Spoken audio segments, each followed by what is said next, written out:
Okay, here's another video on how to work with your feet. So this pose is really great to start working with the feet, getting flexibility in the feet.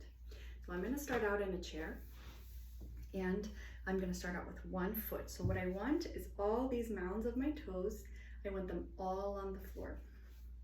So all on the floor, and I'm like this, and I have one leg out, just, bent 90-degree angles on the floor and one foot on the floor. So what happens here is my heel is going to want to move backwards towards the wall. So I use a dowel and I keep that heel forward.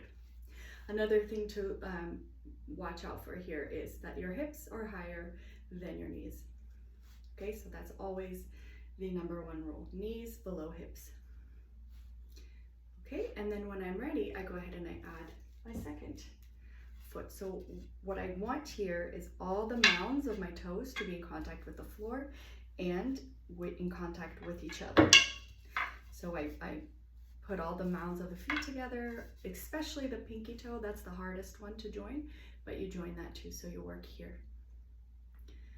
Okay, it's pretty challenging, but it's a really great thing to do to work on your feet. And you can also use a rolled up mat in the beginning if you can't get those mounds to touch each other, for each, the right foot to touch the left. Make sure the pinky is on board. And there you have it. So to progress from here, if this is easy, then you can have a bunch of blocks. You can even have more.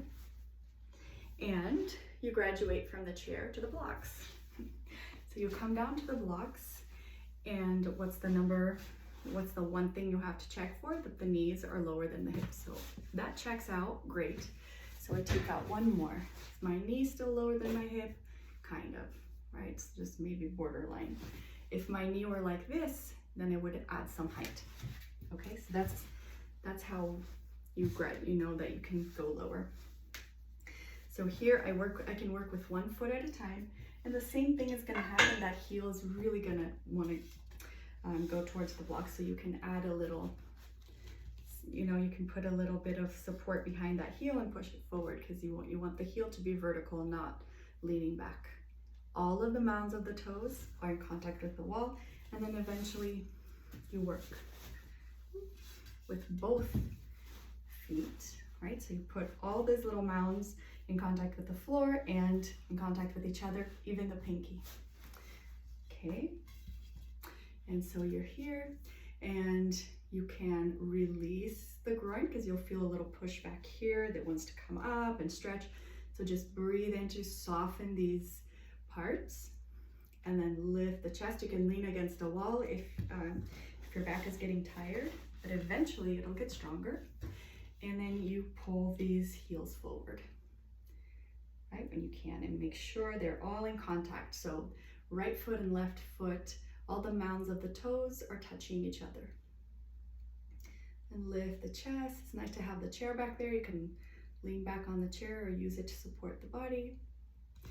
And it's a great way to work on your feet. Remember to breathe as you do it. Okay, I hope it helps you. Hope it gives you another idea of how to practice yoga for your feet. Okay, all right, thanks.